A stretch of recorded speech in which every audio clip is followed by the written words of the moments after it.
Sesungguhnya sedekahnya seorang mukmin tazidu fil umri, bisa menambah umur panjang. Wa tadfa'u mitata su'i, dan menyelamatkan manusia dari mati secara su'ul khatimah. Jadi siapa yang kepengen panjang umur, banyaklah sedekah. Yang bosan hidup, pelit terus. Sedekah menambah panjang umur dan menyelamatkan manusia dari mati secara su'ul khatimah. Pak, katanya umur itu nggak bisa ditambah, nggak bisa dikurangin. Kapan? Kalau ajal sudah datang. Fa idza jaa ajaluhum la yastakhiruna sa'atan wa la yastakdimun. Kalau ajal datang tidak bisa dimajukan, tidak bisa dimundurkan. Itu kalau ajal sudah datang. Tidak bisa lagi umur ditambah dikurangi, sudah datang. Tapi kalau belum datang, itu kan haknya Allah. Mau ditambah, mau dikurangi, hak prerogatif Allah. Sebagai pencipta manusia, Allah Maha Kuasa dan Maha Mampu. Sedekah ini menambah panjang umur dan menyelamatkan manusia dari mati secara su'ul khatimah.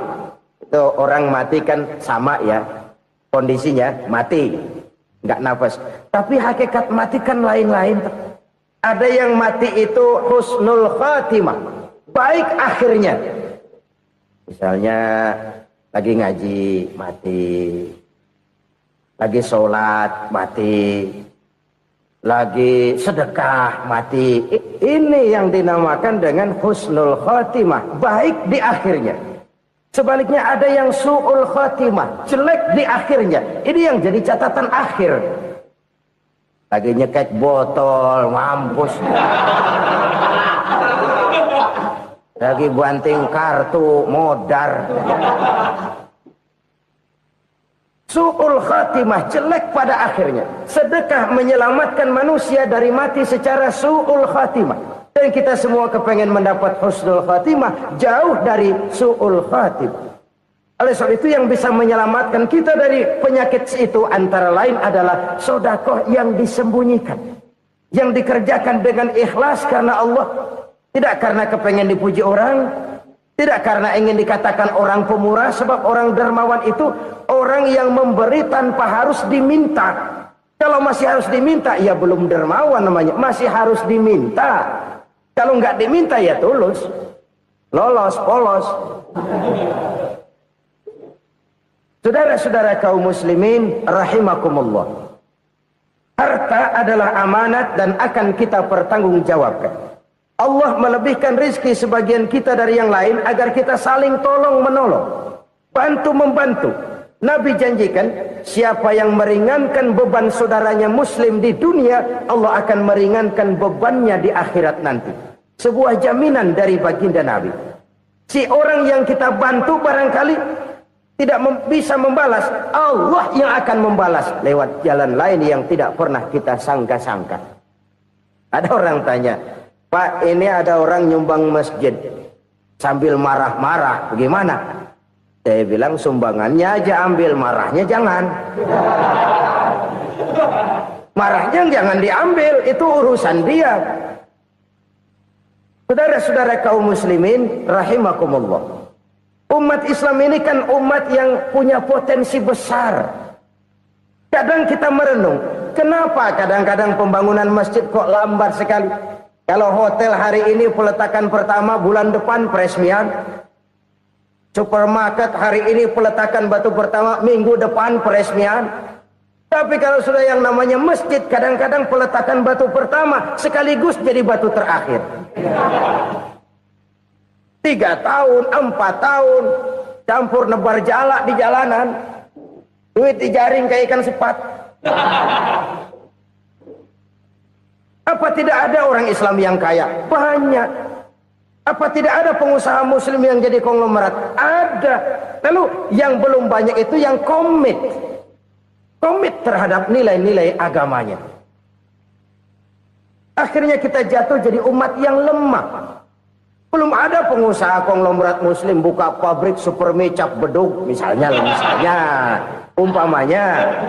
umpamanya atau pabrik kecap cap sorban supaya identitas keislamannya sedikit kelihatan. Kita jatuh jadi umat yang lemah karena potensi tidak terinventarisir dengan baik. Kita ini ibarat kompor yang cuma matengin nasi orang lain. Potensi kita dimanfaatkan oleh orang lain. Ukhuwah Islamiyah kita baru terbatas kepada silaturahmi. Ukhuwah di bidang ekonomi kita lemah, ukhuwah di bidang kebudayaan kita lemah, apalagi ukhuwah di bidang politik kita lebih rapuh lagi. Padahal ukhuwah itu adalah totalitas kehidupan manusia, menyangkut ipolexos bud, memerlukan nilai-nilai ukhuwah.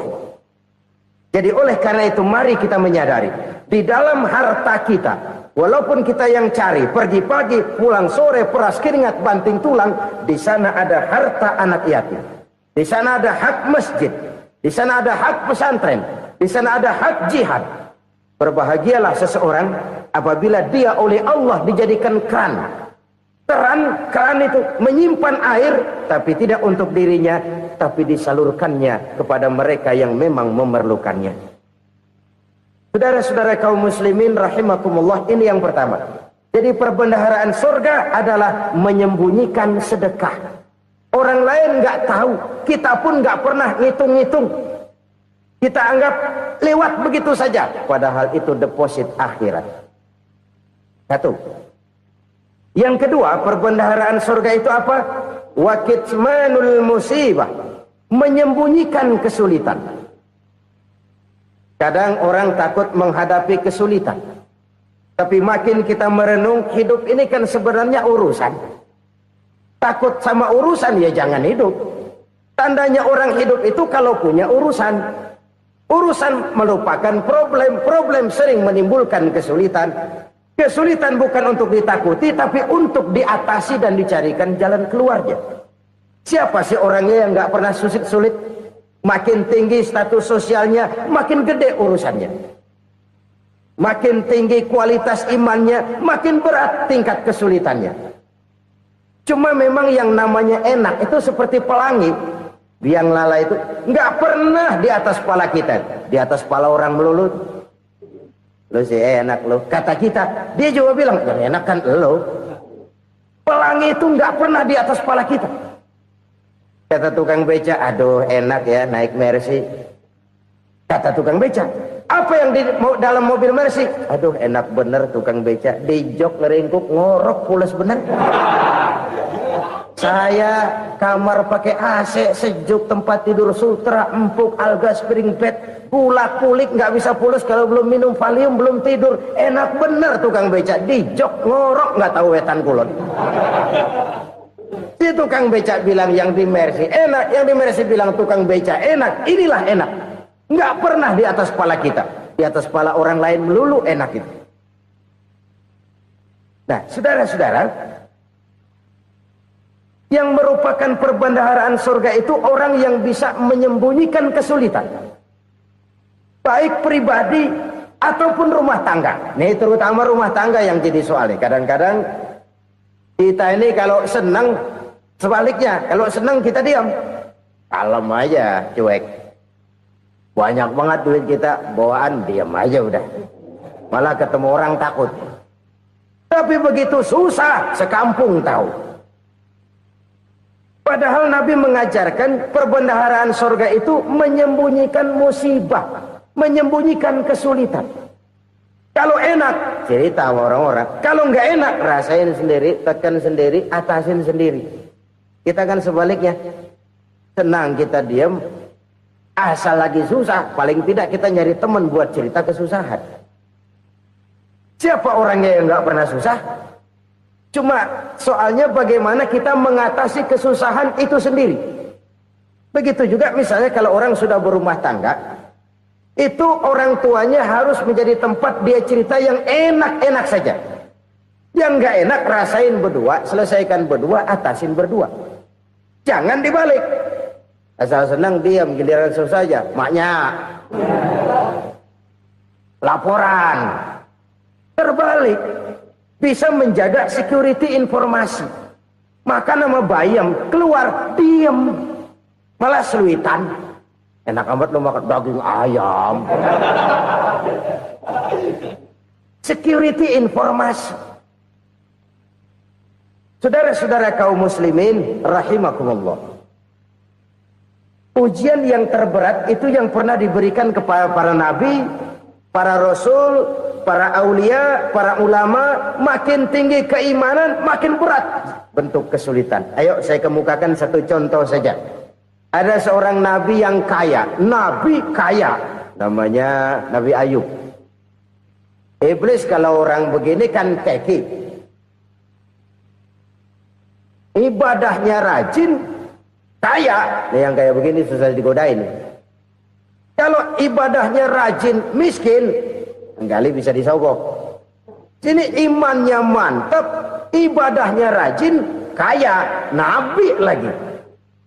Oh, tapi namanya iblis, nggak kurang akal. Laporan, Tuhan, kenapa Les? Ya ini bahasa saya, bahasa Qurannya sih nggak gitu. Itu hambamu yang namanya Ayub, dia rajin ibadah cuma karena dikasih kaya aja. Coba kasih miskin dia, berhenti dia sembahyang. Ah, kamu bisa aja. Saya tahu Ayub itu hambaku yang ikhlas. Saya buktiin Tuhan, silahkan. Dibuktiinlah, iblis turun ke alamin. Yang mula-mula dia lakukan, dia rusak sawah ladang Nabi Ayub. Dia binasakan binatang ternak Nabi Ayub. Sehingga dalam waktu singkat, jatuhlah Nabi Ayub dari orang paling kaya jadi orang paling miskin. Beliau masih ibadah di mihrab dalam masjid. Datang iblis. Saudara Ayub, ya, lagi ngapain? Ibadah. Nyembah Allah, nyembah Allah. Oh, percuma. Kenapa?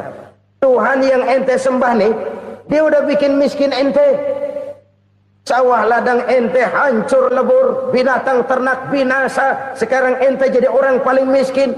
Ngapain nyembah Tuhan kayak begitu? Tekor. Udah berhenti dah ibadah, berhenti ibadah. Ini iblis sama Tuhan laporannya lain, yang dikerjakan kepada Nabi Ayub juga lain. Benar begitu iblis, kata Nabi Ayub. Iya, sawah ladang saya habis, buras. Binatang ternak saya binasa, binasa. Saya miskin, bangpak. Apa jawab Nabi Ayub? Bukan innalillahi, ini hebat. Alhamdulillahillazi a'tani wa akhadha minni. Segala puji bagi Allah yang telah memberikan harta kepada saya dan sekarang mengambilnya lagi. Alhamdulillah. Allah yang ngasih, Allah yang ambil. Itu mah urusan Allah. Iblis cuman ibadah jalan terus, sujud lagi Nabi Ayub. Iblis seleher gondok banget. Dasar Nabi nggak mempan dia apa-apain. Miskin malah alhamdulillah. Allah yang ngasih, Allah yang ambil. Jadi kalau kita tidak komit, kita tidak terikat kepada kaya, miskin, senang, susah, apa yang bisa bikin kita susah? Jadikan kekayaan, kemiskinan, jadikan senang, susah sebagai anak buah yang bisa kita atur. Jangan kekayaan ngatur kita, jangan kemiskinan ngatur kita. Kita yang harus mengatur mereka. Senang, susah, kaya, miskin, bahagia, sengsara, jadikan itu anak buah yang bisa kita atur. Kalau sekarang kita kaya, lain saat boleh jadi kita miskin, semiskin-miskinnya. Allah yang ngasih, Allah yang ambil. Tenaga mana yang bisa menghalangi? Ibadah jalan terus. Iblis makin gondok. Dasar Nabi loh. Akhirnya apa? Nabi Ayub dikerjain, diberikan penyakit. Demikian fatal penyakitnya. Bayangin, udah miskin sakit. Masya Allah. Miskin sakit. Sakitnya nggak lama, kira-kira 16 tahun. Istrinya 3, 2 mental minta ceraiin. Ngerawatin laki bengek begini. Senang belum tentu, susah udah pasti nih. Cerai aja, cerai dah. Cerai. Tinggal satu Siti Rahmah yang setia menemani beliau. Sesetia-setianya hati perempuan. Satu saat Siti Rahmah bilang, "Bang, iya, abang kan Nabi, Bang. Lalu, namanya Nabi kan doanya jarang meleset, Bang. Maksud kamu minta kenapa sih sama Tuhan biar abang sembuh, baik dah, Bang?" Siti Rahmah, iya. Saya sakit berapa tahun sih dah? 16 tahun, Bang. Sebelum ini saya sehat berapa tahun? Ya kira-kira 60 tahun bang. Nah coba ente banding-bandingin Rahmat. Saya dikasih sehat 60 tahun, dikasih sakit 16 tahun. Sudah nggak sabar mau doa kepada Allah minta sembuh. Saya malu kepada Allah. Diuji dengan yang luar biasa seperti ini, tidak mengganggu stabilitas kehambaannya. Dia tetap menghamba kepada Allah Subhanahu wa ta'ala. Saudara-saudara kaum muslimin rahimakumullah. Kunci menghadapi kesulitan itu apa? Allah jelaskan dalam satu ayat, wa basyiris sabirin alladzina iza asabathum musibah qalu inna lillahi wa inna ilaihi raji'un. Gembirakan orang-orang yang sabar. Siapa mereka itu? Yang apabila mendapat musibah mereka kembali kepada keyakinan dasar segalanya dari Allah dan segalanya akan kembali kepada Allah. Ini konsepsi dasar dari sikap muslim dalam menghadapi berbagai kesulitan. Segalanya dari Allah, segalanya akan kembali kepada Allah. Kalau ini sudah kondisi dasarnya, maka kita akan lapang menghadapi kenyataan bagaimanapun pahitnya. Apakah itu namanya miskin? Apakah itu namanya sakit, bahkan maut sekalipun, segalanya dari Allah, segalanya akan kembali kepada Allah. Ini sikap hidup, bukan sekedar ucapan. Kita kadang-kadang menjadikannya sebagai ucapan, mulutnya sehingga berhenti, innalillahi wa inna ilaihi raji'un, tapi nangisnya terus gerung-gerungan. Bukan itu, ini kesadaran moral. Kalau segalanya dari Allah, segalanya kembali kepada Allah, kan sebenarnya cuma nunggu giliran. Hari ini saya nyembayangin dia, entah hari apa saya disembayangin orang. Hari ini saya antar dia ke kubur, entah hari apa orang nganterin saya ke kubur. Hari ini saya tahlilkan dia, entah nanti kapan orang tahlilkan saya. Segalanya dari Allah, segalanya akan kembali juga kepada Allah. Oleh sebab itu saudara-saudara, kesulitan bukan untuk ditakuti. Kesulitan justru untuk diatasi, dicarikan jalan keluarnya. Dan tidak ada orang yang tidak pernah mendapat kesulitan. Tidak ada. Semakin tinggi status sosial, semakin tinggi kualitas keimanan, semakin besar juga tingkat kesulitan.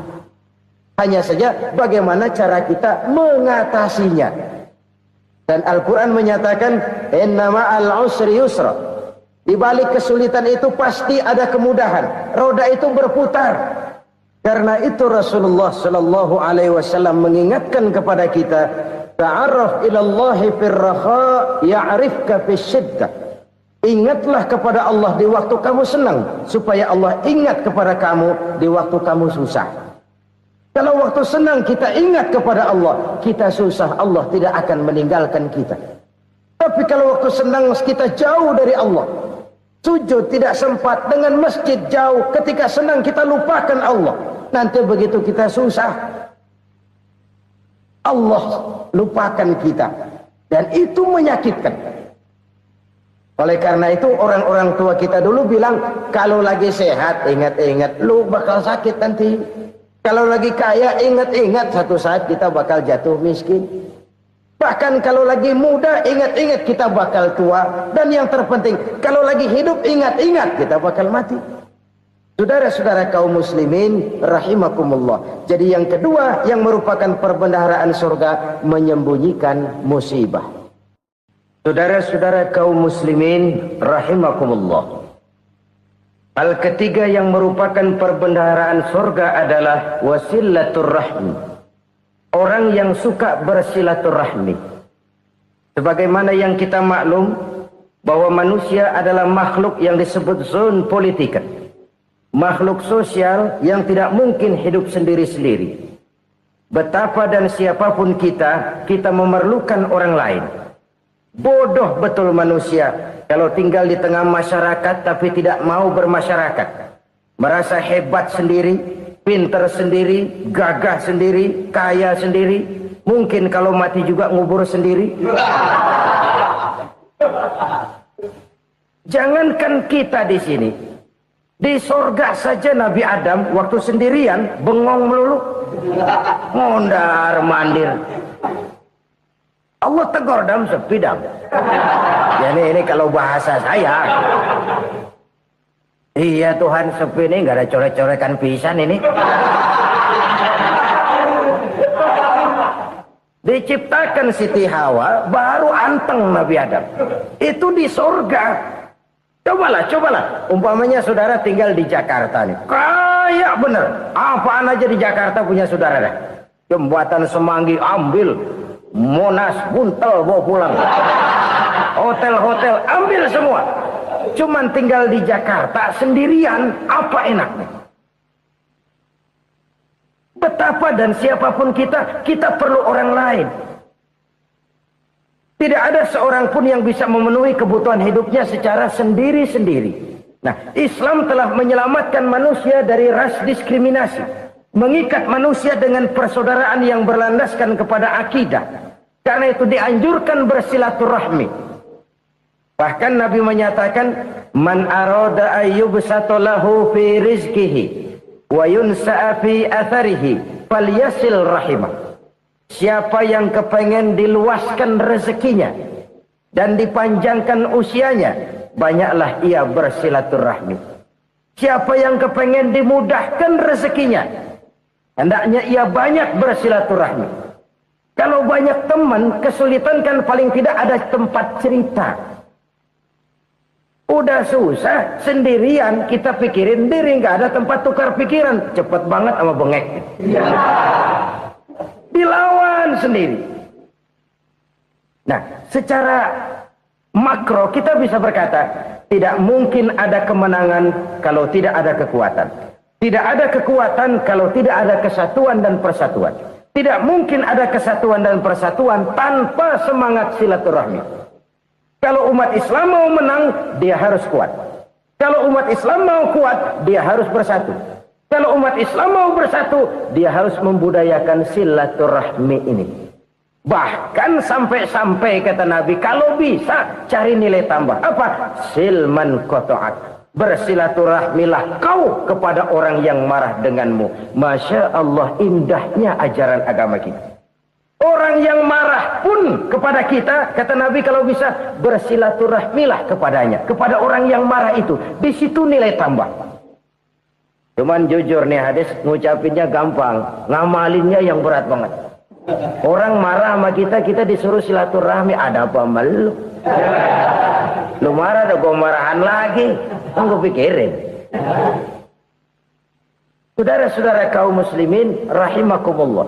Tapi ini yang diajarkan, bahkan ini yang dicontohkan oleh baginda Rasul.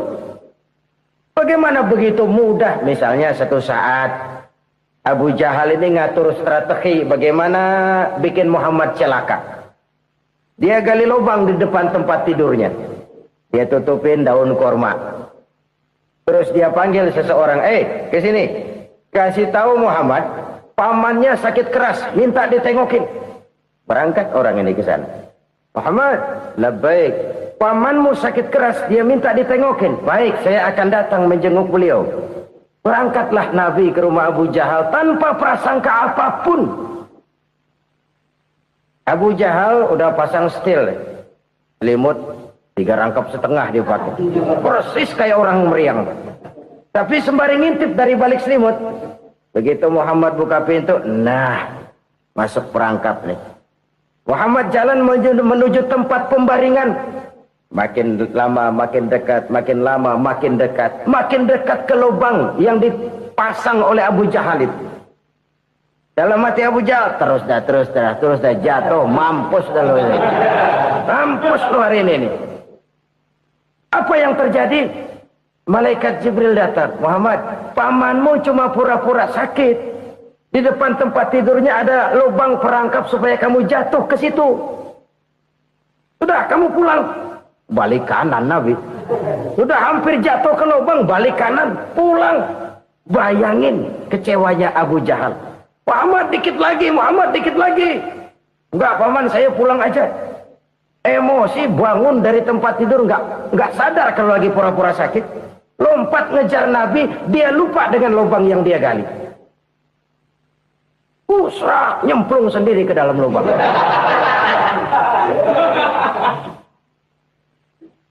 Nabi terus berlalu. Ini terjadi keanehan. Jatuh ke lubang yang dia gali itu sebenarnya nggak terlalu dalam ya. Antara 3-4 meteran lah. Tolong saya jatuh ke lubang ini. Datanglah pelayan-pelayannya itu. Angkat saya dari sini. Oh, yang ngulurin tambang. Satu gulung, belum juga nyampe itu tambah. Kurang, beli lagi ke warung. Sambung, ulur lagi, enggak juga bisa sampai. Wah, ini kerjaan Muhammad ini. Tolong, siapa salah seorang kamu ke rumah Muhammad? Kasih tahu, encangnya kecebur. Minta ditolongin. Sampaikan kepada Rasul. Kenapa? Pamanmu jatuh ke lubang, Muhammad minta tolong diangkatin. Tambang udah nyambung-nyambung, nggak nyampe juga. Ya, nanti saya datang, saya tolong. Coba. Nyata-nyata orang berniat jahat mau mencelakakan dia. Datang dia menolong. Ini yang disebut air tuba dibalas air susu ya ini. Bukan sebaliknya. Air tuba dibalas air susu. Paman, kecebur ya? Iya Muhammad, tolong ini. Pegang tangan saya. Nabi ulurkan tangannya, nyampe, dipegang oleh Abu Jahal, diangkat ke atas, sampai atas. Apa kata Abu Jahal? Sihirmu memang hebat Muhammad. Udah ditolongin dikata sihir, yang enak kita kemplang kan itu orang begitu. Urusan apa? Tapi inilah akhlak. Kalau bisa kamu bersilaturahmilah dengan orang yang marah kepadamu sekalipun. Orang marah kita tetap baik. So, kalau kita berbuat baik sama orang yang memang baik, rasanya sih biasa-biasa aja. Orang baik kita baik lagi, ya draw aja, belum ada nilai tambah di situ. Baru ada nilai tambah kalau kita bisa berbuat baik kepada orang yang nyakitin kita. Itu namanya kita setingkat di atas dia. Dia sakitin kita, kita berbuat baik sama dia. Dia pelit sama kita baik sama dia. Dia marahin kita deketin dia. Di situ kita punya nilai tambah. Jadi siapa yang ingin diluaskan rezekinya kata Nabi dan dipanjangkan umurnya, hendaklah ia banyak-banyak bersilaturahmi. Sederhana sebenarnya silaturahmi, tapi silaturahmi membangkitkan semangat kesatuan dan persatuan. Kesatuan dan persatuan melahirkan kekuatan.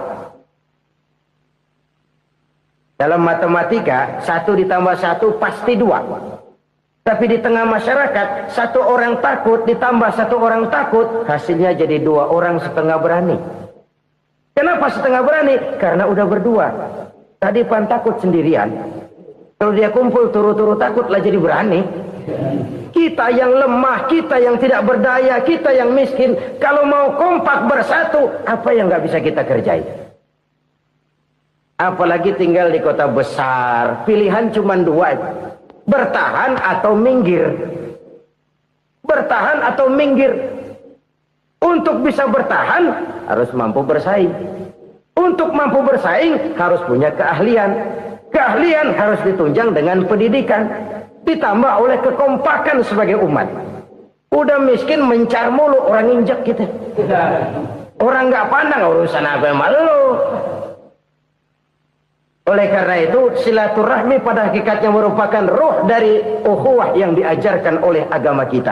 Bagaimana Islam menyelamatkan masyarakat manusia dari ras diskriminasi, mengikat manusia, dan tidak ada persaudaraan yang lebih indah selain persaudaraan yang diikat dengan nilai-nilai akidah. Sepanjang orang di jalan Allah, itulah saudara kita. Keluar dia dari jalan Allah, selesailah persaudaraan sampai di situ. Karena itu, kalau ingin menyimpan sesuatu di surga, banyaklah bersilaturahmi. Datang ke rumah ini, datang ke rumah itu, dan lain sebagainya. Itu simpanan kita di akhirat nanti. Ini yang ketiga. Saudara-saudara, yang keempat, perbendaharaan surga itu apa? Wa qawlu la hawla wa la quwwata illa billah. Ucapan la hawla wa la quwwata illa billah. Ibadah kan ada yang berat, modalnya besar. Bangun masjid berat, modalnya besar. Bangun rumah sakit berat, modalnya besar.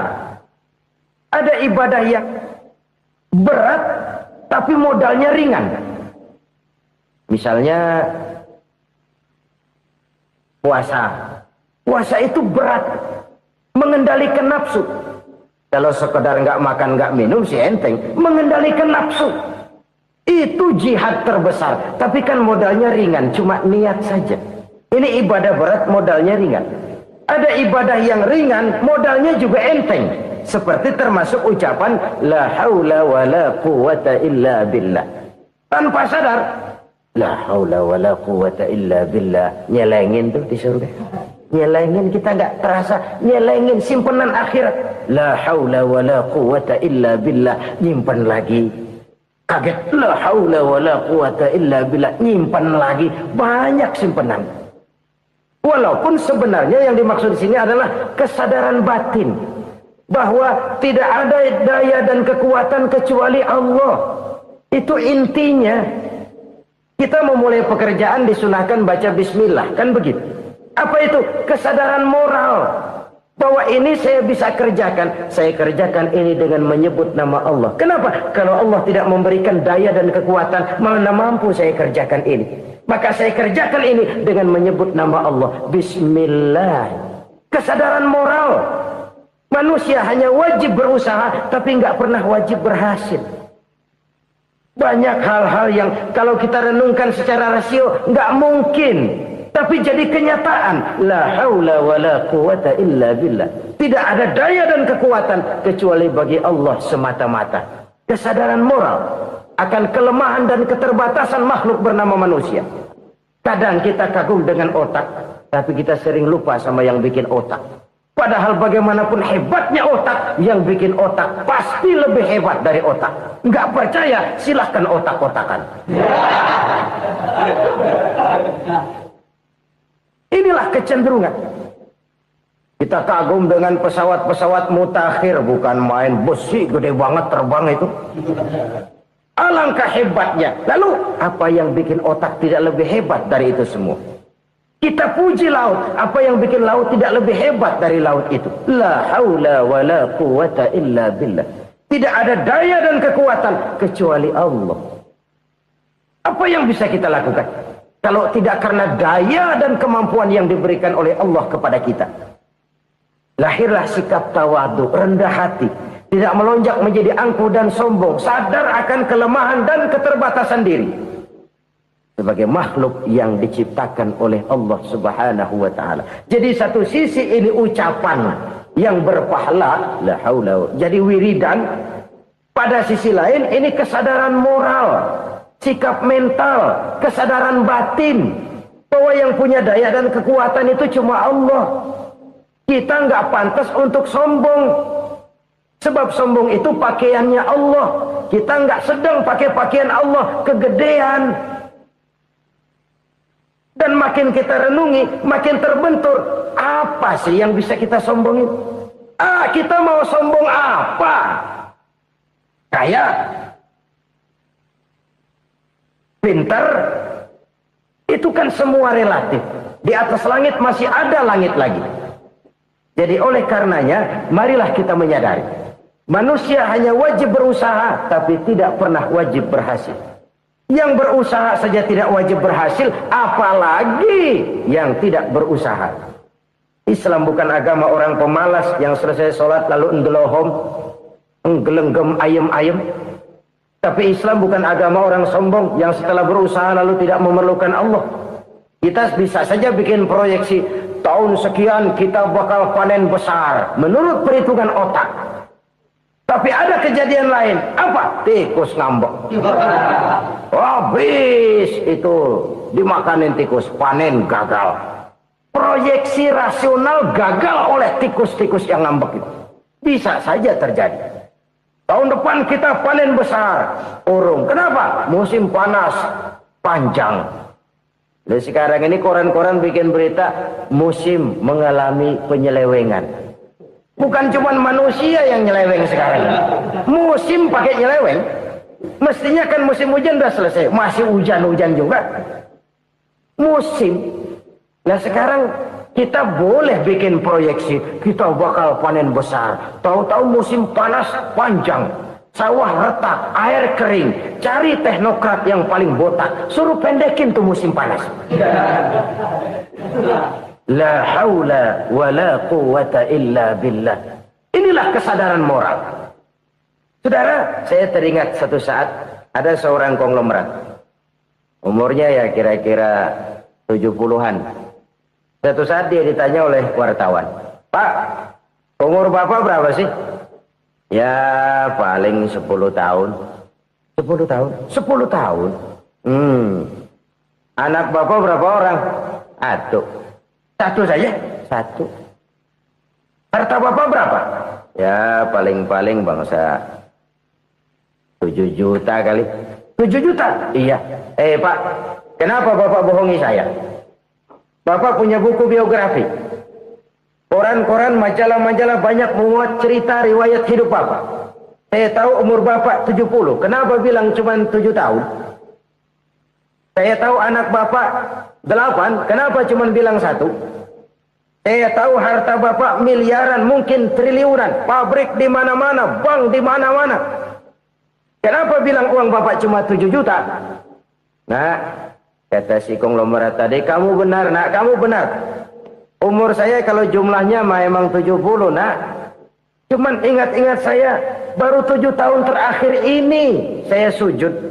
Baru 7 tahun terakhir ini saya berusaha dekat dengan Allah. Saya laksanakan perintahnya, saya jauhi larangannya. 7 tahun inilah rasanya yang ada nilainya di hadapan Allah. Yang 63 tahun matong, kelabu, kelam umur gue. Habis untuk maksiat, untuk munkarat. Maka ketika ditanya tadi, umur saya 7 tahun itu. Oh begitu Pak. Oh iya. Lalu anak Pak. Anak Bapak kan 8. Kenapa bilang cuma 1? Nah, kalau jumlah hitungannya memang anak saya 8. Tapi dari 8 orang ini rasanya cuma 1 nih. Yang bakal jadi buah hati, belahan jantung. Pelanjut cerita, penerus sejarah. Bakal jadi anak soleh yang akan mendoakan saya. Cuma 1 rasanya anak saya ini yang bakal jadi buah hati saya. Besar-besaran saya. Yang akan mendoakan di kubur saya. Yang akan mendoakan di akhirat saya. Yang 7 orang mana? Masya Allah. Yang 1 tenggeng. Yang 1 nyekek botol mulu. Yang itu nggak karu-karuan. Makanya saya bilang 1 anak saya yang akan bisa mendoakan saya. Oh begitu Pak. Iya. Nah harta Pak, harta Bapak kan triliunan. Pabrik Bapak di mana-mana. Uang Bapak hampir di tiap bank-bank besar. Kenapa bilang cuma 7 juta? Betul kau nak. Harta saya kalau jumlahnya memang miliaran, triliunan mungkin. Tapi yang saya ingat baru 7 juta tuh yang saya belanjakan di jalan Allah. Saya nyumbang masjid. Saya santuni yatim piatu. Saya bantu pembangunan pesantren. Saya bantu pembangunan rumah sakit Islam. Itu yang akan saya bawa pulang ke akhirat. Yang 7 juta itu. Yang triliunan itu nanti akan diperebutkan oleh anak-anak saya sebagai waris saya. Jadi harta saya 7 juta itu yang bakal nemenin saya di akhirat. Yang akan saya bawa pulang jadi teman saya. Saudara-saudara kaum muslimin, jangan-jangan orang tua itu adalah kita-kita ini. Jangan-jangan kita-kita ini adalah orang tua itu. Jangan-jangan itu potret dari diri kita masing-masing. Dari sekian umur yang diberikan Allah, berapa tahun yang ada nilainya di hadapan Allah. Dari sekian anak-anak yang merupakan amanah, berapa yang akan mendoakan kita sebagai orang tuanya menjadi anak soleh. Dari sekian banyak harta yang diberikan Allah, berapa yang akan kita bawa pulang menghadapnya nanti, yang kita belanjakan di jalan Allah. Ini sebuah potret kehidupan. Karena itu kita kembali kepada la haula wa la quwwata illa billah. Kita wajib berusaha, kita wajib berikhtiar. Selebihnya, segala daya dan kekuatan hanya milik Allah saja semata-mata. Satu kesadaran batin dari setiap pribadi muslim. Setelah ia berusaha dan berikhtiar, ia menyerahkannya kepada Allah Subhanahu wa ta'ala. Jadi, satu sisi ini merupakan wiridan ucapan yang mengandung pahala. Pada sisi lain, ini merupakan sikap batin dari seorang muslim di dalam ia menghadapi realitas kehidupan ini. Saudara-saudara kaum muslimin, rahimakumullah. Kalau ini kita jadikan satu basis kehidupan, maka ini akan menyelamatkan manusia dari kemungkinan tergelincir menjadi orang yang lupa diri dan lupa darat. Sebab itu Imamul Ghazali berpesan, jadidis safinah fa innal bahra amiq wa khuziz zad fa inna safara ba'id wa khaffifil hamla fa innal hamla sadid. Perbarui selalu kapalmu karena lautan sangat dalam. Bawa bekal yang banyak karena perjalanan ini sangat jauh. Ringankan beban karena kebanyakan beban akan menyakitkan. Alangkah indah kalimat ini, alangkah dalam makna yang terkandung di sana. Perbarui selalu kapalmu karena lautan sangat dalam. Apa artinya ini? Jaga mentalmu baik-baik. Pelihara imanmu baik-baik karena hidup penuh cobaan seperti lautan. Kita kalau berlayar di lautan kan kadang-kadang tenang, angin bertiup sepoi-sepoi basah. Jika malam datang bintang gemintang bertabur menghias cakrawala, rembulan memantulkan sinarnya dengan indah. Dalam keadaan begitu berlayar enak, tapi lain saat ombak menggunung, halilintar menyambar, angin topan bertiup. Berapa banyak sudah saudara-saudara kita yang tenggelam di lautan dunia tanpa sadar bahwa dia belum sampai kepada pantai yang akan dituju.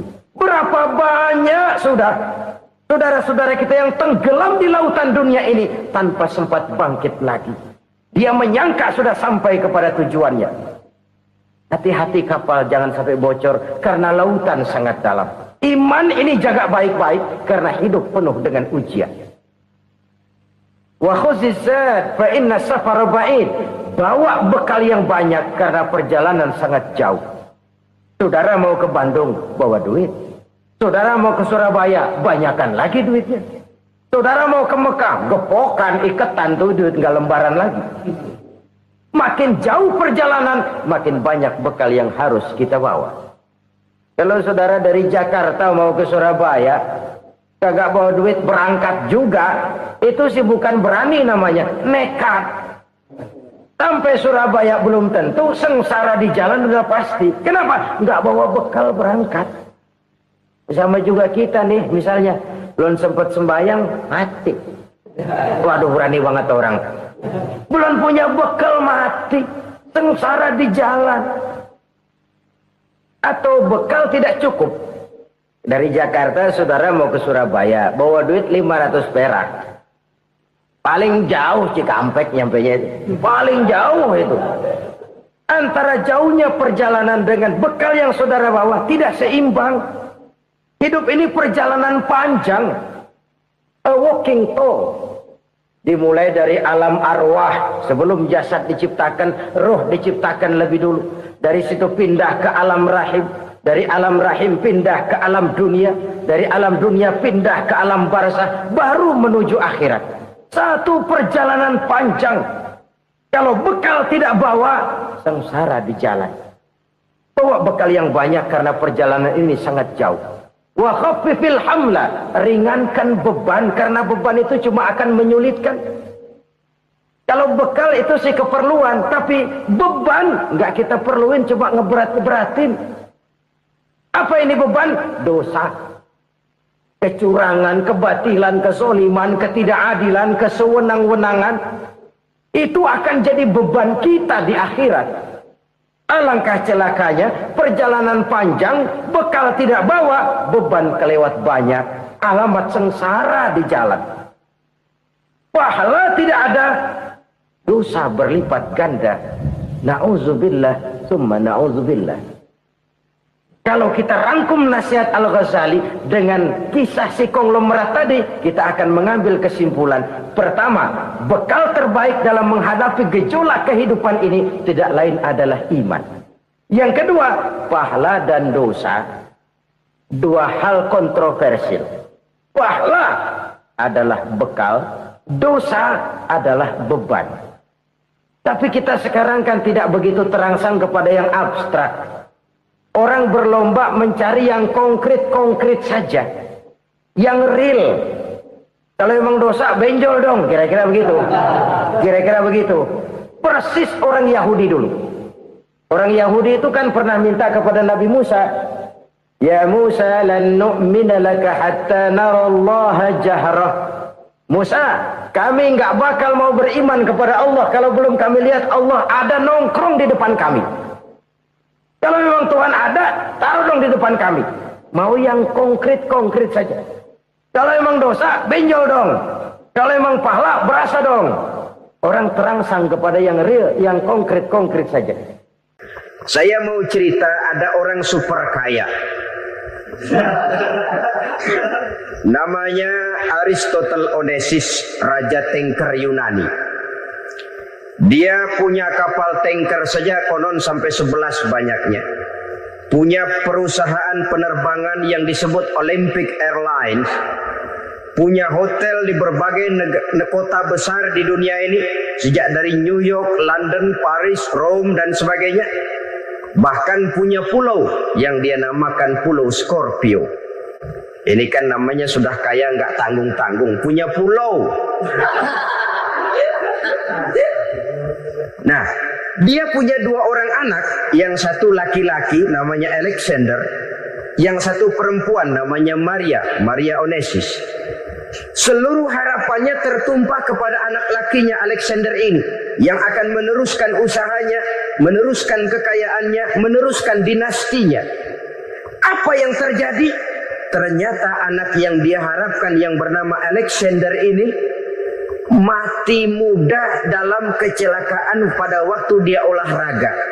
Apa olahraganya? Namanya olahraga anak orang kaya, golongan jet set. Olahraganya olahraga pesawat terbang. Jatuh. Ya, nggak kaput, habis mati. Tinggal satu anak perempuannya, Maria Onesius. Tapi anak perempuan ini juga malah urakan. Terakhir dia pacaran, bahkan kemudian kawin sama orang Rusia. Rupanya Aristotle Onesius ini broken. Kekayaannya yang berlimpah ruah, perusahaannya yang begitu banyak, siapa yang akan meneruskan? Siapa yang akan menggantikan? Sampai kemudian dia mengurung diri di Pulau Scorpio dan mati di sana secara mengenaskan. Seorang multi-jutawan, seorang yang super kaya, mati menyendiri di pulau sepi. Ibarat kata pepatah, anak ayam mati di lumbung. Bukan kekurangan makanan, keurugan makanan. Begitu kehidupan Aristotle Onesius. Dan banyak orang-orang yang sudah demikian kaya sampai dibingungkan oleh kekayaannya sendiri. Telusurilah kehidupan David Rockefeller misalnya, Henry Ford misalnya, Adnan Khashoggi misalnya. Multi jutawan yang kadang-kadang dibuat keder oleh kekayaannya sendiri. Pantas ketika Imam Ali ditawarkan orang, "Ya Ali, kalau kepadamu disuruh pilih ilmu atau harta, kau pilih mana?" Ya jelas pilih ilmu dong.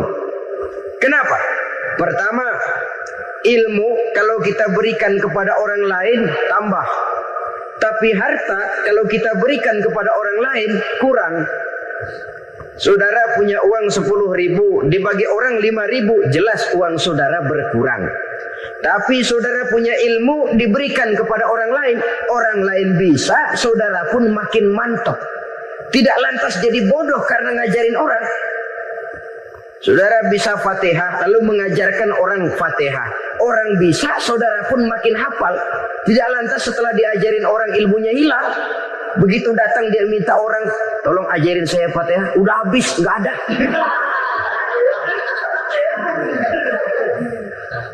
Yang kedua kata Imam Ali, ilmu menjaga kita. Kalau harta kita yang harus jaga. Makin banyak ilmu, makin terpelihara diri seharusnya. Tetapi makin banyak harta, makin bingung kita jaganya. Sampai kadang-kadang kalau perlu seluruh keliling rumah dipasangi alarm. Belum cukup disewakan anjing besar-besar, pasang di depan pintu, awas anjing galak. Masih belum cukup juga cari centeng tukang-tukang kepruk jaga rumah. Masih terasa belum aman, padahal rumahnya dikelilingi tembok besar. Di balik tembok ada pintu-pintunya tebal. Di balik pintu itu terbuka masuk kamar, kamar pun ada pintunya pun kuat. Masuk ke dalam kamar ada lemari, lemarinya pun pintunya kuat, dikunci-kuncinya pun kuat. Tapi terhadap seluruhnya yang timbul cuma sekedar was-was saja. Kesimpulannya sekali lagi, tanpa harta orang memang sulit untuk bahagia. Tapi harta semata-mata tidak merupakan jaminan orang akan bahagia. Dengan hati yang luas, itu modal utama untuk mencapai kebahagiaan hidup.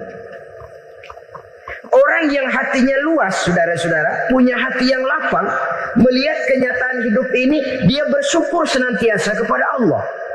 Lantas tidak timbul hasud dan iri hatinya. Oleh karena itu jiwanya selalu lapang. Kalau tidak, cupik hati namanya. Dangkal pandangan, tidak senang melihat orang lain dapat nikmat, dan itu sering dijadikan contoh. Kalau orang yang lapang dada, dia lihat tetangganya beli TV baru, dia berkata, alhamdulillah ya, tetangga kita beli TV, mudah-mudahan kita bisa ikut nonton. Lapang dadanya. Tapi orang yang sempit hati, lihat tetangga beli televisi, meriang. Enggak diapa-apain, meriang. Besoknya dengar tetangga beli motor, makin sakit, ke rumah sakit. Lalu di rumah sakit dengar tetangganya beli mobil, mati. Disiksa oleh perasaannya sendiri. Orang kalau hati sudah sempit dalam hidup, kemanapun dia pergi, sempit rasanya medan kehidupannya. Kemudian kita melihat juga ada orang yang menilai bahwa bahagia itu katanya kalau punya kedudukan yang tinggi, pangkat yang agung, wibawa yang besar. Mungkin betul, tapi mungkin juga tidak. Bergantung kepada hati orang yang punya pangkat itu. Sama dengan harta tadi. Harta akan membawa bahagia kalau dia jatuh ke tangan orang yang berhati lapang. Tapi harta akan jadi bencana kalau jatuh ke tangan hati orang yang sempit. Pangkat akan membawa bahaya kalau jatuh di tangan hati orang yang sempit. Lebih dari itu, kenyataan mengajarkan kepada kita bahwa ternyata pangkat dan jabatan tidak selamanya memberikan kebahagiaan dalam kehidupan. Bahkan resikonya kelewat besar. Beberapa bukti kita bisa ambil dari para pemimpin dunia yang menjadi korban lantaran pangkat dan jabatan yang disandangnya. Saudara ingat Presiden Abraham Lincoln dan John Kennedy dari Amerika dibunuh orang. Park Chung-hee dari Korea Selatan, Ziaur Rahman dari Bangladesh, Anwar Sadat dari Mesir, terakhir Indira Gandhi dari India, menjadi korban dari pangkat dan jabatan yang disandangnya dari orang-orang yang tidak senang dia memegang jabatan itu. Dia akan mudah mengundang bencana. Sehingga pantas kalau seorang presiden terkemuka Amerika, Harry Truman namanya, dia mengatakan jabatan presiden itu, kata dia, seperti orang nunggang macan, naik macan. Harus kita taiki, kalau enggak dia bakal nerekam kita, ngeri katanya. Adapun orang yang hatinya lapang, kalau dia menerima pangkat dan jabatan, dianggapnya itu satu kesempatan untuk berbuat baik. Tapi orang yang berhati sempit, menerima pangkat dan jabatan, bukan kadang-kadang menerima, malah berusaha setengah mati mencapai dengan segala cara. Kalau perlu jilat atas, jilat atas. Jadi golongan sumuhun dawu. Jadi kelompok kulon nuwun, yes sir, yang kerjanya cuma oke bos. Kalau perlu jilat atas, jilat atas. Kalau perlu injak yang bawah, injak yang bawah. Perlu sikut kiri kanan, sikut kiri kanan. Yang penting pangkat dapat, jabatan dapat. Orang yang semacam ini, kalau sudah mempunyai pangkat dan jabatan, biasanya dia tidak menganggap itu sebagai amanah, tidak menganggap sebagai kesempatan berbuat baik, tapi malah kesempatan untuk memperturutkan hawa nafsunya yang dilatar belakangi oleh kesempitan hatinya tadi. Apalagi kalau orang memperoleh pangkat karena banyak mengeluarkan uang. Seakan-akan pangkat dan jabatan itu sekarang macam proyek, pakai tender. Siapa yang berani bayar segini, naik. Nggak berani, minggir.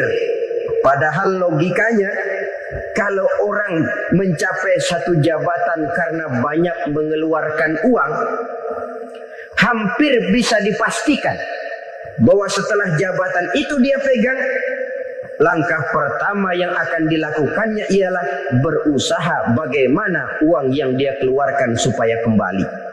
Ya paling kurang pulang modal dulu dong. Soal mikirin rakyat, soal nanti, tapi ini modal harus pulang. Itu celakanya kalau orang memperoleh pangkat dan jabatan cuma karena banyak mengeluarkan uang. Jarang orang yang mempunyai keyakinan dan pandangan bahwa pangkat dan jabatan merupakan amanah. Jadi sekali lagi, pangkat dan jabatan mungkin saja membawa kebahagiaan kalau jatuh ke tangan orang yang berhati lapang. Tapi bisa jadi bencana kalau dia jatuh ke tangan orang yang mempunyai hati yang sempit. Dan lagi-lagi stresnya hati yang lapang.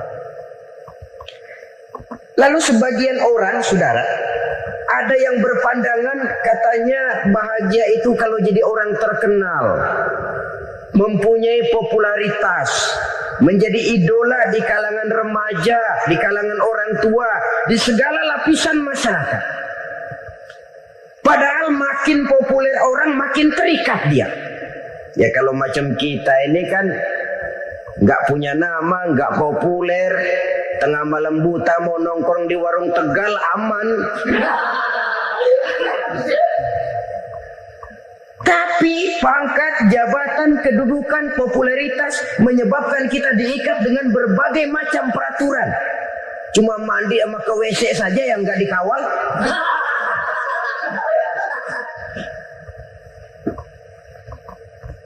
Benarkah popularitas, ketenaran membawa kebahagiaan? Mungkin. Ya, tapi mungkin juga tidak. Kenapa? Banyak orang-orang populer yang mengakhiri hidupnya secara tragis. Kita ambil beberapa nama. Di Amerika tahun 60-an ada bintang seksi paling terkenal yang dijuluki seks bom. Bom seksi. Sampai sekarang jadi legenda, namanya Marilyn Monroe. Singkatan dobelnya itu inisialnya MM, Marilyn Monroe. Terkenal, top, sampai dia mati tahun 62. Namanya sekarang masih saja dibicarakan orang. Kenapa dia bunuh diri? Tidak punya hartakah dia? Banyak. Kurang populerkah dia? Seluruh dunia mengenalnya. Sejak rakyat kecil sampai pejabat tinggi dia punya hubungan. Kenapa? Jenuh. Dia terlahir dalam keadaan yatim. Setelah itu tidak lama dia berangkat remaja, ibunya meninggal. Pindah dari wanita asuh ke wanita asuh sampai 12 orang ibu angkatnya. Dan kekecewaan yang paling parah, setiap laki-laki yang dekat dengannya hanya seperti kapal berlabuh. Datang dan pergi silih berganti. Padahal dia merindukan seseorang yang bisa melindungi hidupnya. Dia rindukan itu dan dia tidak pernah menemukan. Itu yang akhirnya menyebabkan dia minum pil tidur kelewat dosis. Minum obat tidur kebanyakan. Ya tidur terus sampai sekarang.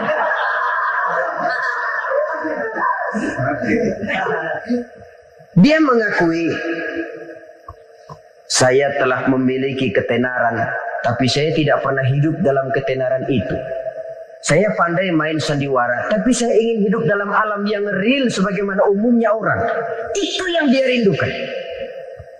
Menyusul jejak yang namanya Marilyn Monroe ini, Billie Holiday, saudara kenal tentu. Di rumah sakit dirawat. Dia juga minum obat overdosis, mati lagi. Jimi Hendrix minum obat tidur overdosis kelewat batas, mati lagi. Lalu yang menghanyutkan diri di danau, Janis Joplin dan Brian Jones. Ini orang-orang populer, orang-orang terkemuka yang mengakhiri hidup secara tragis. Bukan karena tidak terkenal, mungkin karena sudah saking terkenalnya. Contoh paling belakangan, Bruce Lee. Wah, ini tukang-tukang keprok tentu kenal siapa dia. Sampai sekarang pun tabir kematiannya masih merupakan misteri. Dan yang masih hidup juga menunjukkan gejala yang aneh. Michael Jackson, rumahnya di Beverly Hills itu dijaga sedemikian rupa, dan dia selalu curiga kepada setiap makanan harus steril, bersih dari segala macam kimia. Kemana dia pergi, itu tukang-tukang kepruk sudah selalu menjaga dan mengawal, dan dia seakan takut menunjukkan mukanya yang asli. Hingga kalau tampil ke tengah di luar show, dia kadang memakai pakaian yang tidak menunjukkan dia yang sebenarnya. Takut dikenali orang. Ternyata popularitas sering jadi momok yang meracuni kehidupan manusia. Oleh karena itu, benarlah junjungan kita pada saat beliau mengajarkan orang akan bahagia kalau dia mempunyai hati yang lapang. Nah, sekarang masalahnya untuk mendapatkan hati yang lapang, caranya bagaimana? Kita kembali kepada konsep Quran. Allah mengajarkan, ala inna bi dzikrillahi tatmainnul qulub. Ketahuilah bahwa dengan banyak mengingat Allah, hati akan tenang, jiwa akan lapang. Dengan kata lain, dekat dengan agama, merasakan kehadiran Allah dekat dalam hidup. Itu muara pertama untuk mencapai hati yang lapang. Ala inna bi dzikrillahi tatmainnul qulub. Jangan macam orang sekarang ingin mendapatkan ketenangan lalu tapak di puncak gunung, di gua-gua, di tempat sepi. Iyalah kalau nggak ada ular. Kalau tergigit ular berbisa, ketenangan belum mati jelas itu. Islam positif untuk mendapatkan ketenangan. Ala inna bi dzikrillahi tatmainnul qulubi. Bahwa ketahuilah bahwa dengan banyak mengingat Allah, hati akan tenang, jiwa akan lapang, nuansa pikiran akan luas. Karena yang namanya bahagia ada dimanapun manusia berada. Di kampung ada bahagia, di kota ada bahagia. Di ngarai, di lembah, di gunung, di hutan, di lautan, di angkasa luar. Dimanapun bahagia itu ada kalau kita bermodalkan hati yang lapang ini. Dan hati akan lapang kalau kita dekat dengan agama. Dekat dengan harta buat sementara hati mungkin tenang. Tapi ketenangan yang relatif dan temporer. Apalagi orang tiap kali tambah harta, tiap kali tambah rencana. Itu wajar. Mungkin sebelumnya saudara berpikir, kalau punya duit 5.000 enak nih. Begitu punya duit 5.000, aduh sayang kalau 10.000 aja. Tiap kali tambah harta, tiap kali lain rencana. Makin banyak rencana, makin menjauhkan kita dari yang namanya ketenangan. Padahal ketenangan merupakan unsur utama untuk mencapai bahagia. Dan ketenangan itu bermuara dalam hati manusia. Tengoklah kehidupan ini. Orang yang banyak harta dengan orang miskin, berbedakah rasa sakit yang mereka tanggungkan? Rasanya tidak. Walaupun si kaya tidur di kasur empuk berselimutkan sutra mahal, sementara si miskin meringkuk di balai bambu yang keras dan kasar. Apabila maut datang, dia juga tidak pernah pilih bulu. Maut datang menjemput si kaya di singgasana keemasannya, dikelilingi oleh para pengasuh, dayang dan idang serta para pengawal. Dan maupun datang menjemput si miskin papa sehingga ia tergelepar di tepian jalan. Kedua-duanya bernama mati. Kalau nyata bahwa sakit yang ditanggung si kaya tidak beda dengan sakit yang ditanggung si miskin, bukan harta semata yang membuat orang bahagia. Hati yang tenang, jiwa yang lapang penuh kedamaian. Karena banyak berzikir dan mengingat Allah, itu merupakan modal utama untuk mencapai sesuatu yang bernama bahagia.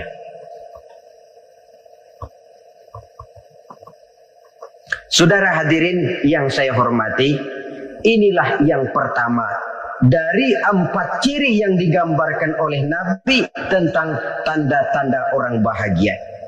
Dan harus berangkat dari yang pertama ini, hati yang lapang. Ini yang harus kita miliki lebih dahulu. Baru nanti akan menyusul kepada poin yang ketiga, kedua, dan selanjutnya. Sebab kalau hati sudah terisi dengan jiwa yang lapang, seluruh persoalan insya Allah akan bisa kita atasi dengan sebagaimana mestinya. Yang kedua sekarang, tanda orang bahagia menurut baginda Nabi, markabun syariah. Orang bahagia itu kata beliau punya kendaraan biar cepat asal lancar. Artinya kemana dia mau pergi mudah. Apa maksud hadis ini? Kalau kita kaji lebih dalam, kendaraan itu kan alat transportasi. Transportasi tidak lain adalah usaha memudahkan komunikasi. Pindah dari situ kepada teori bahwa manusia adalah zon political, makhluk bermasyarakat yang tidak bisa memenuhi kebutuhan hidupnya secara sendirian. Kita memerlukan keberadaan orang lain dalam kehidupan ini.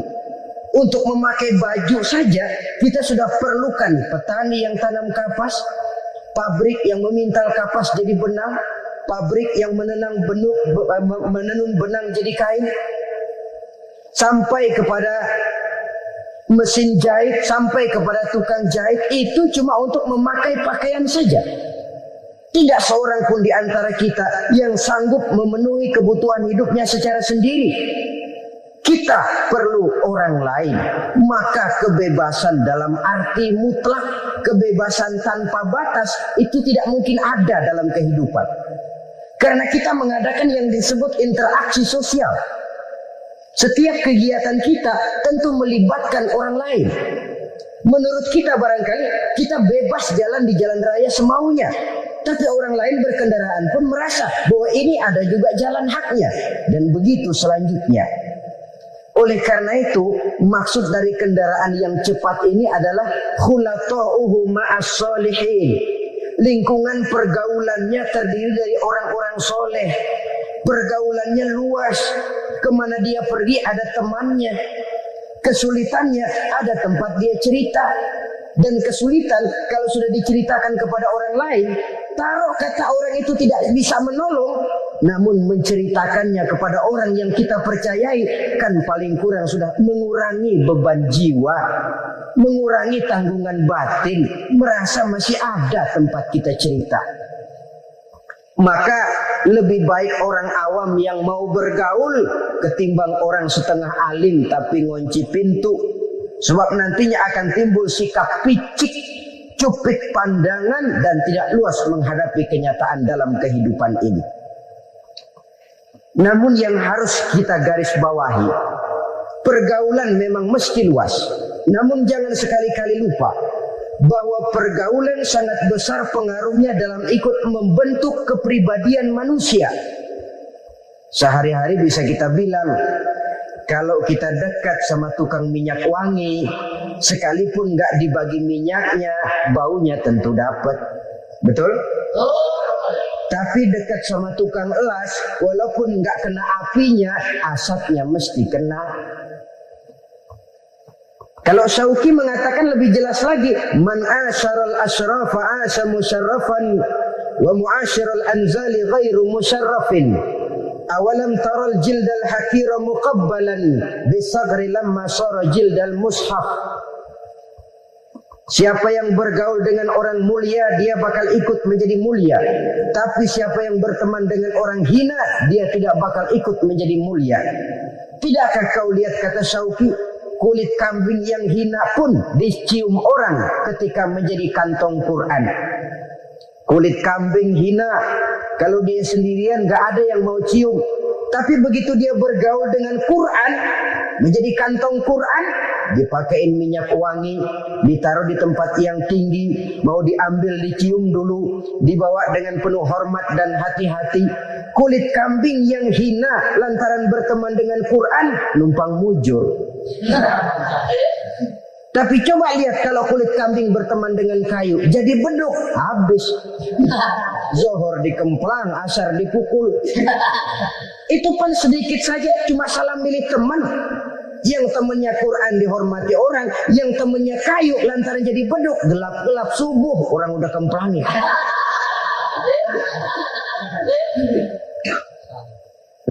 Maka terutama kepada adik-adik remaja yang masih mencari identitas diri, yang ibarat kaset masih kaset kosong, mudah diisi oleh apapun, pandai-pandailah memilih teman dalam bergaul.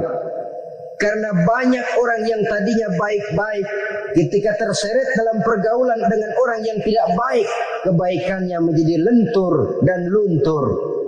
Tapi berapa banyak bajingan-bajingan tengik, orang-orang yang berlumur noda dan dosa, tiap hari melakukan maksiat, namun bergaul dengan orang yang baik-baik, pada akhirnya sedikit demi sedikit beringsut dan berangsur dia terbiasa mengikuti kebaikan-kebaikan. Saya tekankan ini kepada remaja karena mereka masih mencari identitas diri. Apa yang mereka lihat mereka mau, apa yang mereka dengar mereka ingin tahu. Coba lihat kehidupan remaja. Pulang nonton film Rambo, pengen jadi Rambo, gagah, maunya belekai melulu. Pulang nonton film Superman, pengen bisa terbang. Pulang nonton India, nyanyi melulu. Wajar, mereka masih mencari identitas diri. Saya ini sebenarnya siapa? Lingkungan, pergaulan akan membentuk itu. Karena itu pandai-pandailah bergaul karena ia sangat besar pengaruhnya dalam ikut membentuk kepribadian manusia. Apalagi sifat yang jelek lebih cepat menularnya ketimbang sifat yang baik. Sifat yang baik, watak yang soleh itu lambat sekali untuk menular. Tapi yang tidak baik, kan prosesnya mah kalau remaja biasanya mula-mula dengar. Karena dengar lalu pengen tahu. Karena pengen tahu lalu ngeliatin. Begitu ngeliatin kan pengen nyobain. Setelah nyobain ketagihan. Nah, ini prosesnya. Yang namanya ganja, morfin, narkotik awalnya kan begitu. Mula-mula dengar katanya kalau sudah fly to the sky, sudah melayang ke langit katanya. Disitulah puncak kebahagiaan. Mulanya cuma dengar. Karena dengar pengen tahu. Karena pengen tahu lalu melihat kumpul sama orang yang suka ngeganja. Setelah melihat, nah pengen ngerasain. Begitu ngerasain enak juga, ketagihan. Kalau sudah ketagihan jadi penyakit kronis, bisa merembet kepada yang lain. Iya kalau orang tuanya mampu untuk beli morfin, beli ganja. Kalau tidak kan pikirannya ngayap. Jemuran siapa ya gue sahabat. Timbullah perbuatan-perbuatan negatif yang bermula dari salah pergaulan. Apalagi buat adik-adik remaja yang tinggal di kota-kota besar, yang pengaruh budaya, pengaruh kesenian, pengaruh struktur kehidupan yang nampak makin individualistis, di mana persaingan tajam, tensi ekonomi tinggi, orang mudah mengalami stres. Pandai-pandailah dalam bergaul sekali lagi karena ia sangat besar pengaruhnya dalam ikut membentuk kepribadian manusia. Orang bahagia punya kendaraan yang cepat, artinya punya pergaulan yang luas dan lingkungan pergaulannya terdiri dari orang-orang yang soleh. Kemana dia pergi ada teman, kesulitannya ada tempat dia cerita. Tapi kalau sudah menyendiri, hidup sendiri, kesulitan dipikiri sendiri, bisa mati belum waktunya. Tidak ada tempat berbagi rasa, tidak ada tempat bercerita, tidak ada tempat mengurangi beban dalam kehidupan. Pantas betul kalau Islam sangat menggalakkan dan menganjurkan orang kalau sudah sampai waktunya itu untuk melangsungkan nikah. Kata Nabi, ya ma'syarus syabab man istata'a minkumul ba'at falyatazawwaj. Hai para pemuda, kalau sudah mampu memberi nafkah, kawinlah, nikahlah kamu. Kenapa? Sudah ada teman hidup, tempat berbagi rasa. Kesulitan kalau ada tempat cerita akan lebih ringan ketimbang kita telan sendiri, walaupun bobot kesulitannya sama beratnya. Saudara-saudara kaum muslimin, rahimakumullah. Inilah ciri yang kedua, punya kendaraan biar cepat asal lancar. Kemana kita mau pergi gampang. Dengan kata lain, setelah hati yang luas, pergaulan yang luas. Dua. Yang ketiga sekarang, tanda orang bahagia itu menurut Nabi, misbahun mudhi'un, punya lampu yang terang. Oh, itu enggak problem. Sekarang sudah zamannya listrik masuk desa, Pak. Lampu sudah terang semua. Betul, kalau itu yang dimaksud. Tapi tidak cuma itu. Karena lampu yang dimaksud di sini, lampu yang akan menerangi seluruh perjalanan hidup. Dan perjalanan hidup itu sudah dimulai sejak kita terlahir ke alam ini sampai masuk ke alam barzakh, kumpul di padang mahsyar sampai ke akhirat. Lampu yang menerangi itu yang diperlukan. Kalau lampu, katakanlah yang paling top sekarang kan lampu jenis Mercury. Taruhlah itu di rumah kita, dia cuma menerangi rumah kita. Menerangi hati pun tidak sanggup. Bila kita masuk ke alam barzakh, alam kubur, sanggupkah si Mercury yang begitu terang menerangi alam barzakh kita? Tidak sanggup lagi. Sanggupkah lampu yang ratusan watt, bahkan puluhan ribu watt menerangi kehidupan di padang mahsyar? Tidak akan sanggup lagi. Kalau demikian yang dimaksud lampu yang terang di sini apa? Tidak lain amal soleh, kebajikan yang kita lakukan dalam hidup. Itu yang akan jadi lampu penerang. Di dunia nama kita akan terang. Jasad kita boleh hancur terkubur tanah, tapi nama kita akan dikenang orang. Begitulah kalau orang meninggalkan kebajikan dalam hidup seperti sekarang. Ribuan orang tiap saat berziarah ke kubur Imam Syafi'i, ke kubur Imam Malik, ke kubur Imam Ghazali, ke kubur orang yang baik-baik, orang yang soleh-soleh. Kebajikannya yang ditinggalkan, yang mengukir namanya dengan tinta emas.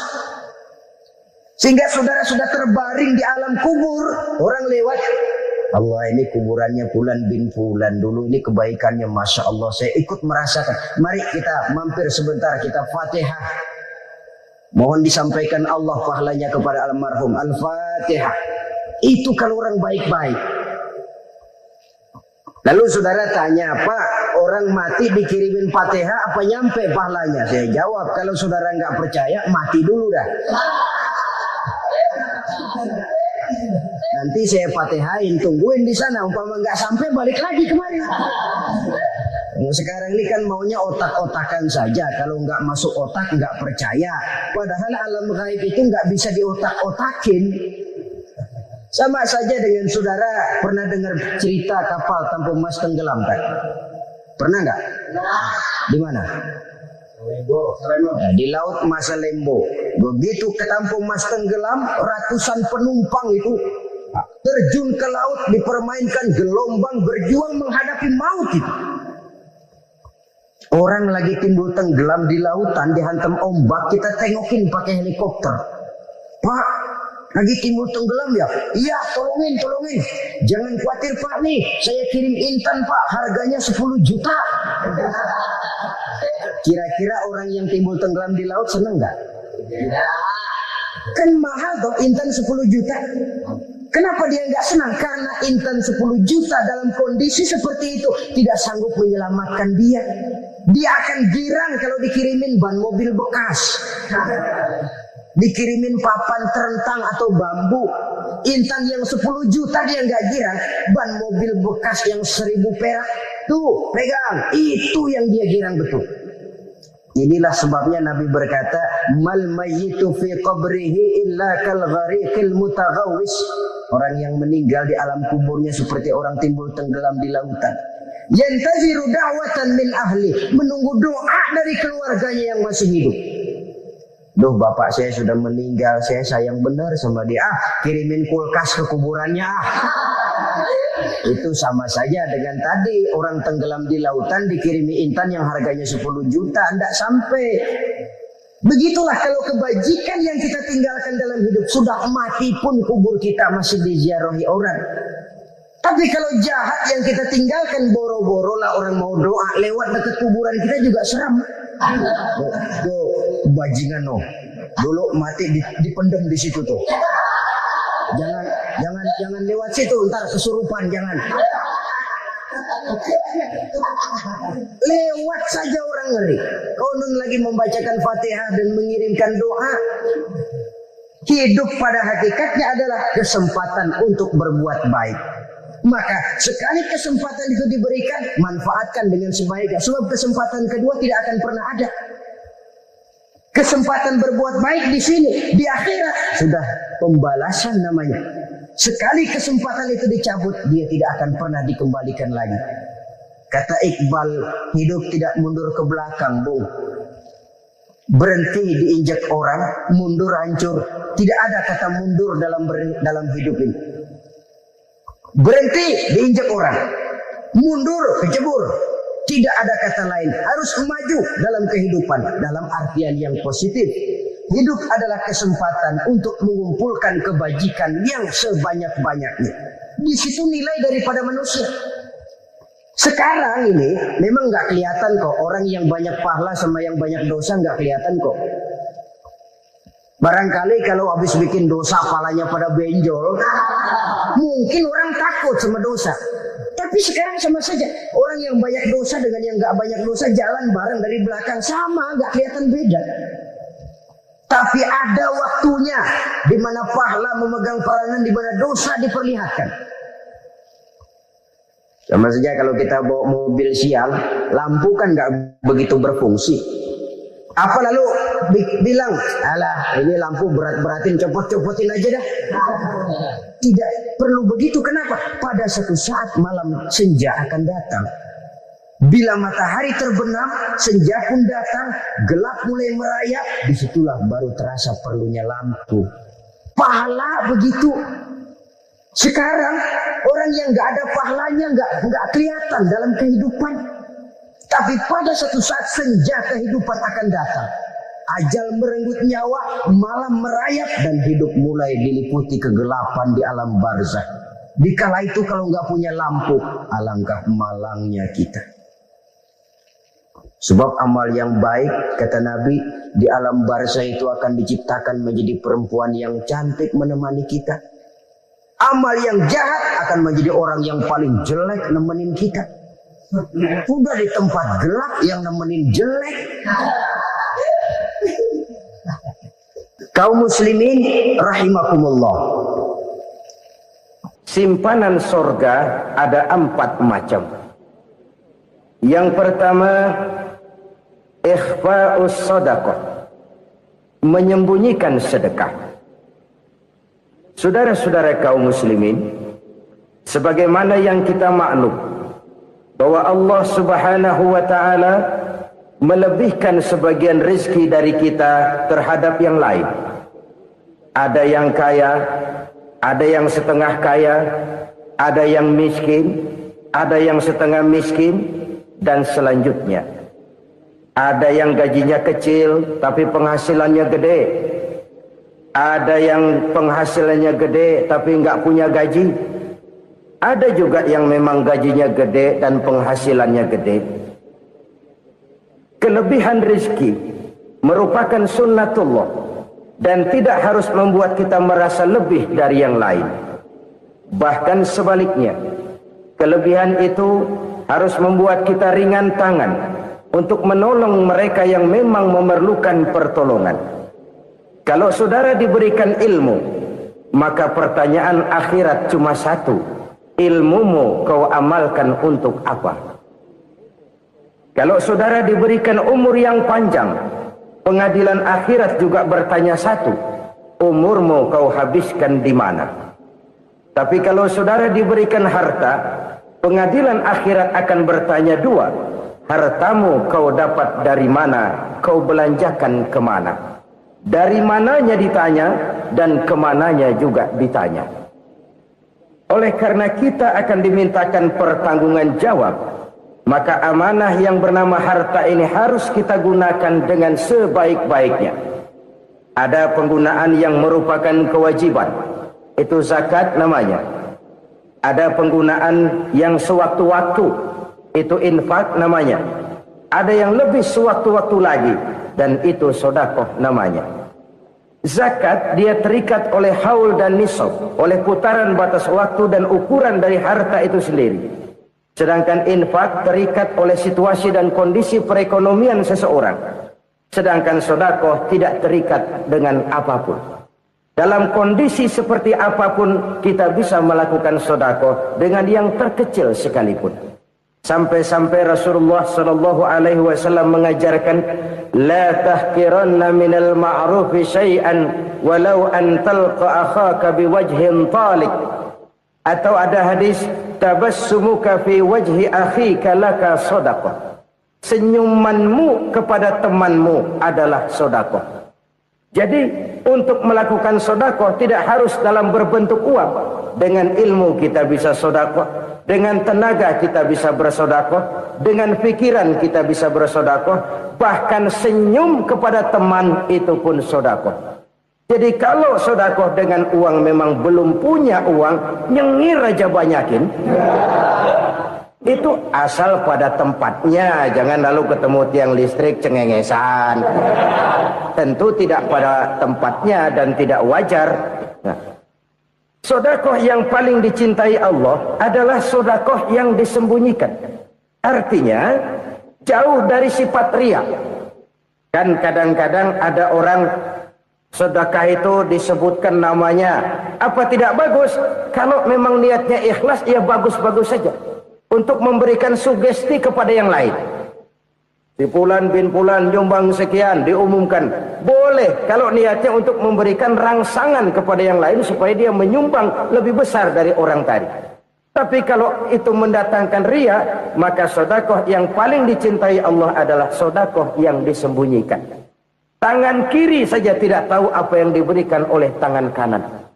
Sedekah yang dilakukan dengan ikhlas akan merupakan perbendaharaan surga, tersembunyi dari pandangan orang lain, tidak seorang pun tahu.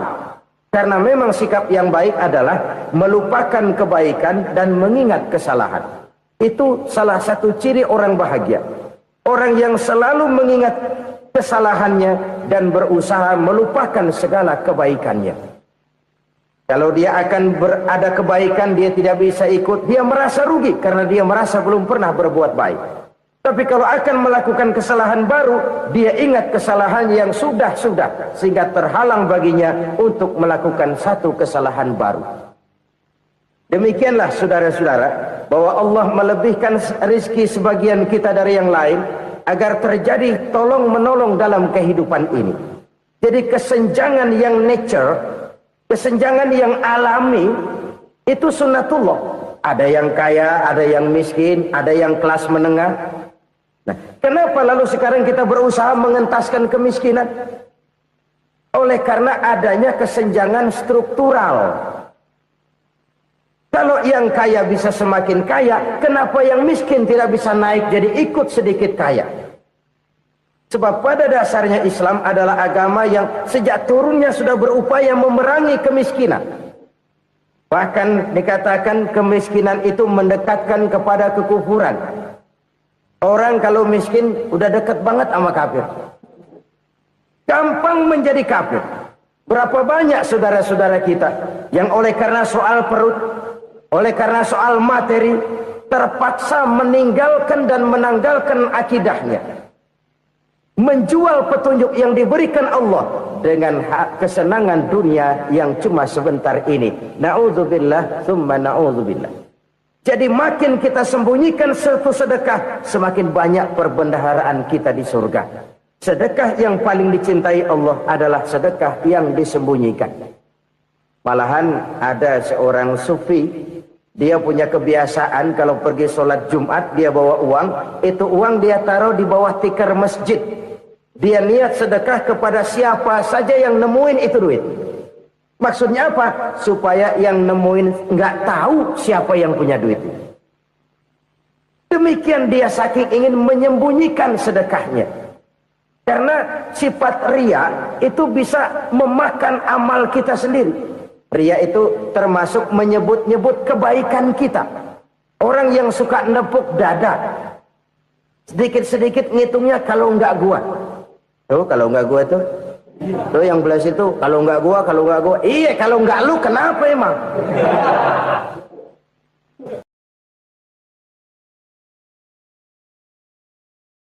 Tolong menolong dalam kehidupan ini. Jadi kesenjangan yang nature, kesenjangan yang alami itu sunnatullah. Ada yang kaya, ada yang miskin, ada yang kelas menengah. Nah, kenapa lalu sekarang kita berusaha mengentaskan kemiskinan? Oleh karena adanya kesenjangan struktural. Kalau yang kaya bisa semakin kaya, kenapa yang miskin tidak bisa naik jadi ikut sedikit kaya? Sebab pada dasarnya Islam adalah agama yang sejak turunnya sudah berupaya memerangi kemiskinan. Bahkan dikatakan kemiskinan itu mendekatkan kepada kekufuran. Orang kalau miskin udah dekat banget sama kafir. Gampang menjadi kafir. Berapa banyak saudara-saudara kita yang oleh karena soal perut, oleh karena soal materi, terpaksa meninggalkan dan menanggalkan akidahnya. Menjual petunjuk yang diberikan Allah dengan hak kesenangan dunia yang cuma sebentar ini. Na'udzubillah, thumma na'udzubillah. Jadi makin kita sembunyikan satu sedekah, semakin banyak perbendaharaan kita di surga. Sedekah yang paling dicintai Allah adalah sedekah yang disembunyikan.